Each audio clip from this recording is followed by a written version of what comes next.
Good afternoon to all children. I am Suman Bharadwaj, your economics teacher of class 12. Today we will study about the aggregate demand and related concept. Part 6 we'll study. Okay? We have covered consumption function, types of propensity to consume, but today we will cover the saving function also, and today we will cover the part of types of propensity to save.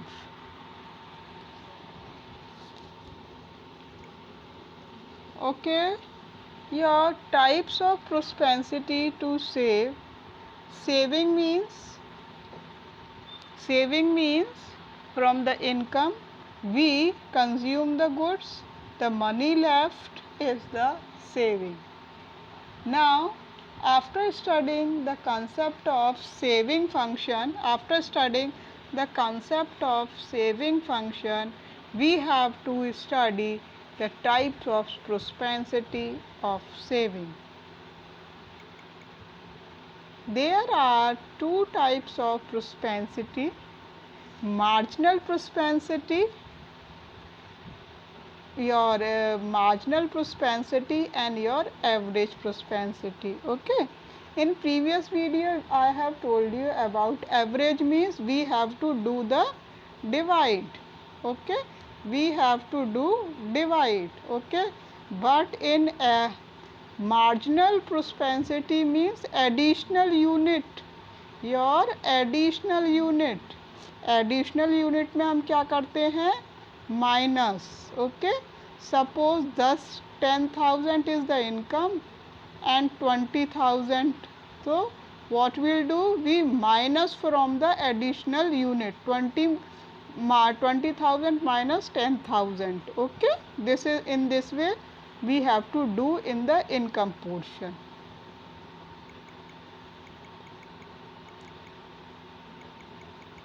Now first we study about the average propensity to save. Divide कर रहे हैं हम. Okay, this is average propensity to save refers to the ratio of saving to the corresponding level of the income. Income में से हमने कितना save कर लिया है खर्च करने के बाद. Okay, the formula of APS, your average propensity to save, saving over Y, S for saving, Y for income, right? We have to put the values for calculating the average propensity to save. Example is given over here. Saving is your 30 crores and national income is your 100. We will put saving 300. For calculating APS, savings amount we will put, to saving here 30 crores. See, saving is 30 crore, we'll put the value of 30. Okay, your national income is your 100 crore, then we put the value of 100. If we divide this figure, we'll get this 0.30, means 30% of the income is saved and 70% is consumed on goods and services. Okay, अच्छे से समझना बेटा. Now next. Okay, one example is given हो over here. Suppose बेटा hair देखो division हो रहा है, एवरेज में means divide. Okay, national income is given over here from 0 to 400. Okay, at the zero level consumption, zero levels means autonomous. Okay, autonomous consumption or autonomous saving. See, zero level students example earn कुछ नहीं कर रहे हैं but they are getting all the facilities. Saving is your minus 40. Okay, then what we'll do, 40 minus 40 divided by 0, then what we'll get, nothing, so dash is over here. Next, at the level of 100 crores income, saving is minus 20 crores. Okay, then calculate. Saving is your 20 APS formula. See, saving is 20, income is then minus 20. Savings is shown in the negative. Okay, always remember. In doubts you have asked also, I told you. Now you are at the level of 200, there is no saving. इसका मतलब क्या है, जितना भी हमने earn किया पूरा खर्च कर दिया, कुछ हमारे पास सेविंग नहीं हुई. Okay, so it is the zero level of when now in board many times question asked related when the in saving APC is equals to 0. So the reason you will give that whatever household has earned, they spend all the money, nothing is saved. ठीक है. Now next, अब 300 crore earn किए, 300 में से 20 crore save कर लिए. Okay, and 280 crore spend कर दिए, मतलब कंज्यूम कर दिए. Then same amount we will write 20 upon 300, we will get figure this. Okay, now 400 in the same way we have to calculate. 40 is your saving, income is this, divide करेंगे तो ये figure आ जाएगा आपका. Right बेटा. Now this is the diagrammatic presentation of marginal propensity to save. Saving हमारी minus में show करती है, तो इधर हम माइनस में गए हैं, यहाँ क्या है हमारा प्लस में बेटा. ठीक है. This diagrammatic presentation को now we'll study.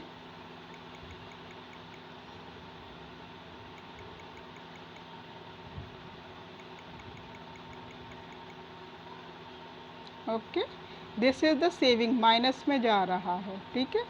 At this level of income, saving is this much, right? At this level of income, saving is this much.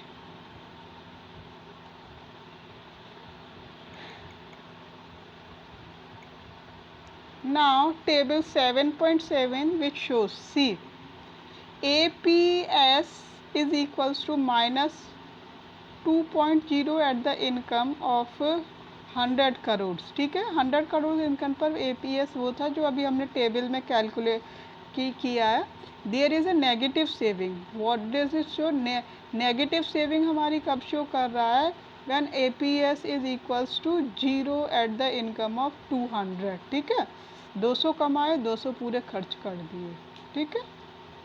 Now in 7.7 income is measured on the x-axis. Okay, x-axis पर I am backing the slide beta. Okay, this is x-axis पर what will show? Income, right? Okay, now y on x-axis and y-axis SS is saving curve. अब हम देखते हैं पीछे.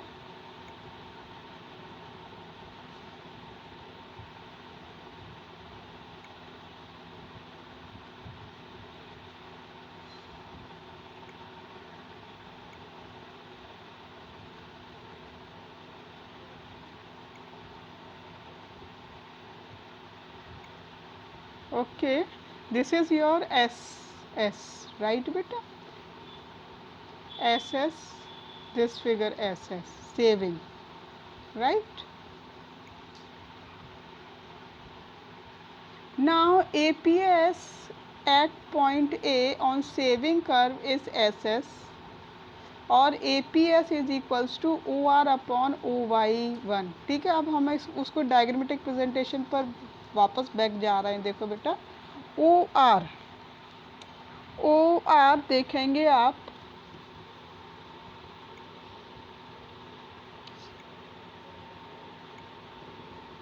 OR, this is OR.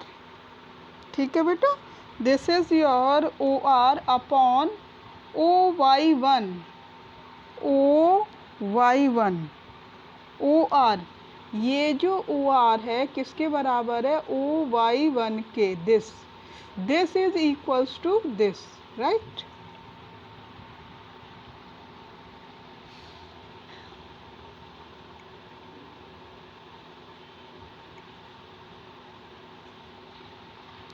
I hope you are understanding beta.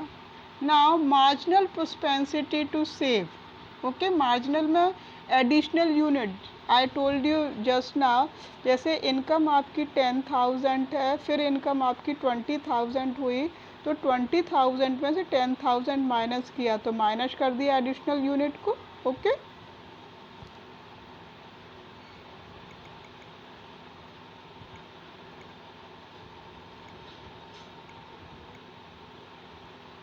Now see your MPES. To save refers to the ratio of change in saving to change the total income. Change in saving upon change in income. ठीक है, जब income increase होगी तो saving भी increase होगी. ठीक है, जब इनकम कम होगी तो सेविंग भी कम होगी. ठीक है. Now one example is given over here. If saving increases from 30 crore to 90 crore, saving increase हो रही है. It what does it means, आपकी इंक्रीज इन इनकम भी हो रही है. 100 करोड़ से 200 करोड़ हुई. See example. Now you have to change in saving. Change in saving हम कैसे करेंगे, जब हम 90 में से 30 को माइनस करेंगे. माइनस हो गया, मैंने बताया था एवरेज में डिवाइड करते हैं और इसमें माइनस करते हैं, ध्यान रखना. सेविंग में से सेविंग माइनस करेंगे, इनकम में से इनकम माइनस करेंगे. बढ़ी हुई इनकम, बढ़ी हुई सेविंग माइनस की जाएगी बेटा. ठीक है, तो यहाँ हमारी इंक्रीज इन सेविंग 30 करोड़ से 90 करोड़ हो गई, और यहाँ इनकी इनकम 100 से 200 हो गई. तो 60 upon 90 minus 30 is equal to 60. 90 minus 30 is equals to 60 आया ये हमारा फिगर. Then to change in income पूछिए, तो 200 इनकम में से 100, तो 100. तो this is your 60% increment in the saving, right, additional saving.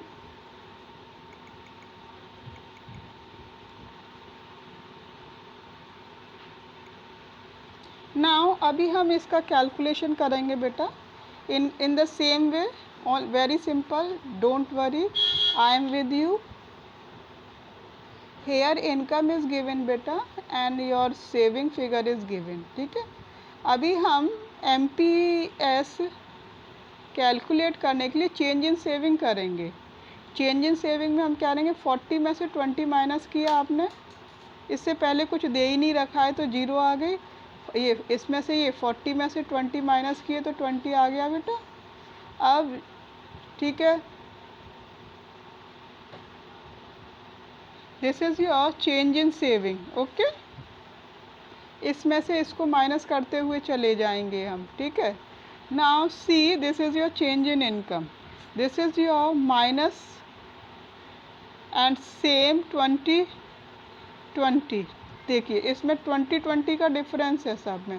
20 income हमने निकाल ली. Change in income, change in income हम निकालेंगे, ये 100 का डिफरेंस है, इसमें 20 का डिफरेंस है, तो उसमें 20 का.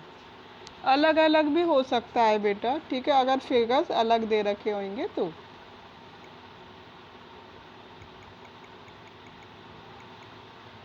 राइट, चेंज इन इनकम भी है. अब now we will put the value. Change in income, change in sorry बेटा, change in saving upon change in income. Put the values. 20 upon this is 20 upon 100. Okay, 20 upon 100, 20 upon 100, तो same आई है आपकी saving. ठीक है, same saving का आने का reason क्या है, क्योंकि इनकम इक्वल लेवल में इंक्रीज़ हो रही है, कम ज़्यादा में तो नहीं हो रही है, इक्वल रेशियो में इंक्रीज़ हो रही है. 100 से 200, 200 से 300, एंड 300 से 400. अगर 500 भी दे रखा होता तो कोई बात नहीं है, सेम लेवल में इंक्रीज़ हो रही है, तो सेविंग भी सेम में ही हो रही है after consuming the goods. I hope you are understanding. If you don't understand, in regular class you can ask beta. Do some practical questions also. You have IC Dhingarra book. Okay, so method of solving the question is same, only the figures are given different. ठीक है, तरीका हमें पता होना चाहिए कौन सी value कैसे डालनी है. कोई भी बुक उठा लो, कोई भी क्वेश्चन करने बैठ जाओ, you will easily solve, right?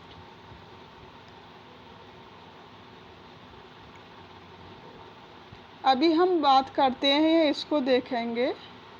Table 7.8 MPC is -20 MPC निकल कर आया। When income increases from 0 to 100 value of remains constant, सबकी इक्वल 2020 निकल कर आई थी, हमने कैलकुलेट करी अभी through out the saving function. 2020 equal क्यों निकल कर आई थी? 2020 इसीलिए निकल कर आई थी क्योंकि increment in the level is the same. ठीक, दिस इज़ द रीज़न। पूरे साल एक ही फिगर से इंक्रीमेंट हुआ। MPS change in saving over change in income measure the slope of saving curve. Constant value of MPS means that saving is a straight line. जब equal level में होगा तो हमारा स्ट्रेट लाइन आया था इस तरीके से, right. means that the saving is a straight line. In figure 7.8, in 7.8 figure you will see this figure beta. Okay, this figure I am presenting you for you. Okay, this is a straight line SS, right? Clear? इसका reason क्या है, straight line क्यों है? क्योंकि income equal level पर increase हुई है, right बेटा। Now see, on X axis income is calculate shown and on Y axis you will show the saving, right बेटा। Now see, this is the formula of MPS. Now PR, what is PR? PR is the change in saving. Okay, जो कि 20 था निकल कर आया था आपका change in saving. ठीक है, इतनी सेविंग हो गई आपकी। ठीक है, इतनी सेविंग हुई तो इतनी आपकी इनकम भी इंक्रीज हुई है, राइट। 100 इंक्रीज हुई थी।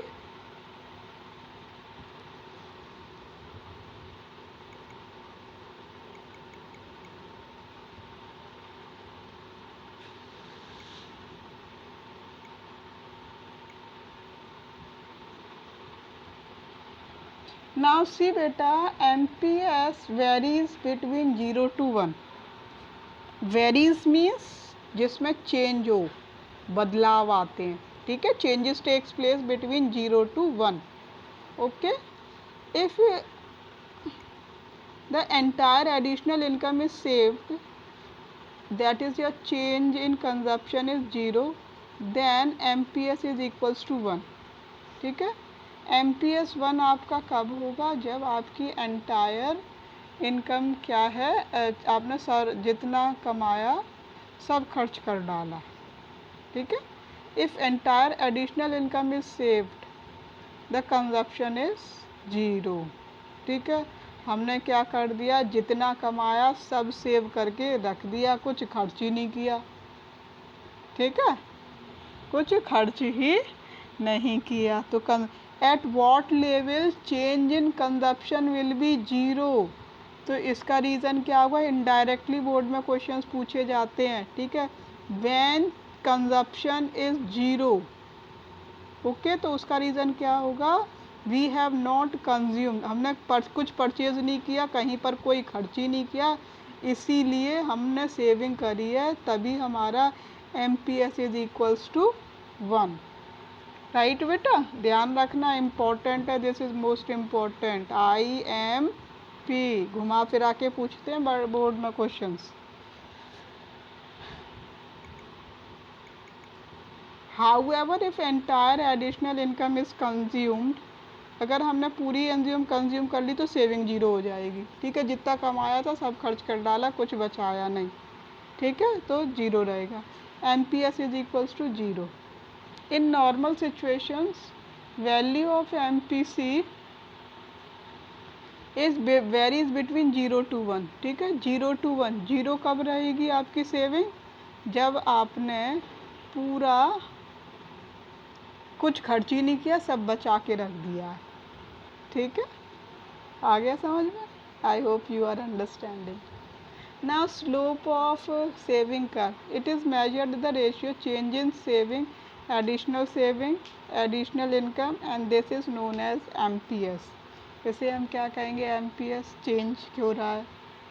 इफ़ एमपीएस इज़ कांस्टेंट, अगर ए कांस्टेंट का मतलब क्या है, हमारी इनकम भी कांस्टेंट लेवल से इंक्रीज हो रही है, that we have studied, okay, that is your saving function is linear, right. Now next बेटा, the difference between the APS and your marginal propensity to consume, ठीक है। इसमें हम क्या कहें, saving by S upon Y, इसमें change in saving over change in income, first point. अब बेटा इनमें से क्वेश्चन घुमा फिरा के पूछे भी जा सकते, सीधे तरीके से भी पूछे जा सकते हैं और घुमा फिर इनडायरेक्टली भी पूछे जा सकते हैं। Now when less value less than zero, इसे समझ लेना, APS can be less than zero when there are dissaving, जब डिस सेविंग होंगी तो जीरो रहेगा।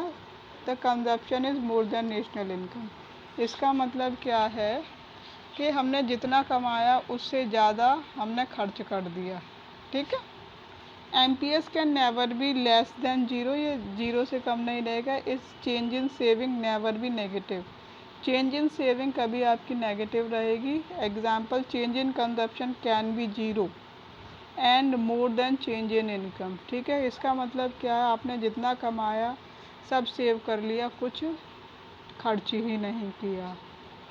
Now formula knows very well, as saving upon income, APS, MPS, change in income over change in saving, sorry, change in saving and your change in income.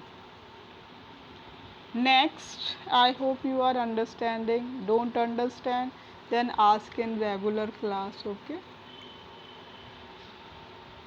अब there is a relationship between the APS and, देखो बेटा, चाहे आपका consumption function हो चाहे saving function हो, प्रोस्पेंसिटी to consume हो चाहे प्रोस्पेंसिटी टू सेव हो, ठीक है, दोनों प्रोस्पेंसिटीज़ में इक्वल्स टू वन ही रहता है, ठीक है।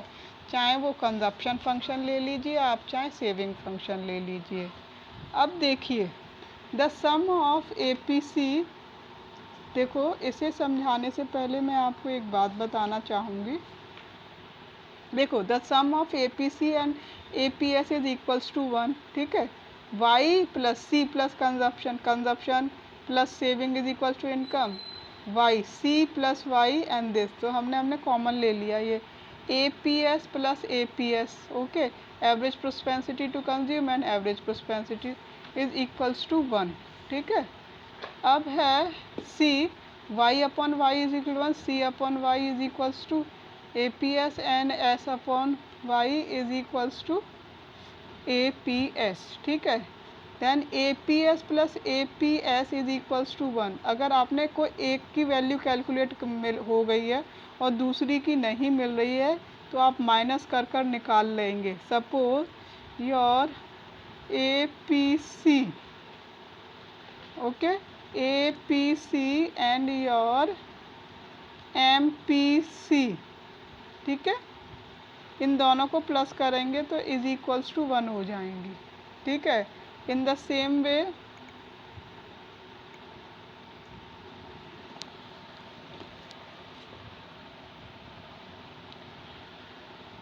चाहे कंजप्शन का फंक्शन हो वो भी इक्वल्स रहेगा आपका वन का, ठीक है। चाहे सेविंग का फंक्शन हो वो भी इक्वल रहेगा वन के, ठीक है। इस तरीके से आपको ध्यान रखना है, ठीक है। Now see, y is equals to C plus S, इन दोनों का मतलब वन होगा, ठीक है। ये सपोज ये 0.7 है प्लस ये 0.3 है, राइट। 0.7 हमने खर्च कर दिया, 0.3 हमने बचा लिया, ठीक है। अगर इसमें से कोई कैलकुलेट करना है, ये दे नहीं रखा, C is not given, okay, C is not given and S पूछा है तो माइनस कर देंगे। तो वो कैसे माइनस होगा आपका बेटा, जब आप से देखिए see this formula, this is का सेविंग आपको कैलकुलेट करनी है, तो सेविंग में क्या होगा, y माइनस सी। कमाने में से जितना खर्च किया है उसे माइनस कर देंगे तो सेविंग निकल आएगी। ठीक है, अगर कंजप्शन पूछा है तो सेम फॉर्मूला। ठीक है, माइनस करके इधर उधर करके आप कैलकुलेट कर लेंगे। Thank you.